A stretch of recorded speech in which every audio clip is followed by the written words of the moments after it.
When Russia invaded Ukraine, the British people were unequivocal in their response to President Volodymyr Zelensky's call for aid. Alongside humanitarian support and the Homes for Ukraine host scheme, the UK has provided vital military aid, training 18,000 of its personnel and enabling it to reverse much of Russia's advance. It was widely recognized that giving Ukraine the means to defend itself, including British military hardware, was the right moral choice. That choice was to support what most of us think is a vital ethical principle, the pursuit of peace. But peace needs defense, and defense needs an industrial base. So it is perverse that as war rages on our continental doorstep, there is a parallel universe where the defense sector is being shunned. There is a troubling misunderstanding within investor preferences in the defense sector, which includes firms such as BAE Systems, Babcock and QinetiQ, that risk starving the industry of capital at competitive valuations. In one survey, around 40% of institutional investors stated they had rejected or stopped investing with an asset manager due to concerns about environmental, social and governance (ESG) issues. Yet it is blindly apparent that all businesses rely on the peace and stability delivered by the armed forces and the industrial base which supports them. The UK defence sector has embraced ESG considerations in a range of ways.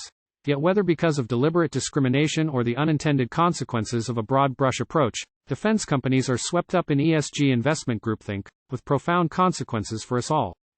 The biggest is that divesting from defence companies undermines Britain's long-term security and democratic freedoms, not least the freedom to support environmental and social causes in the first place.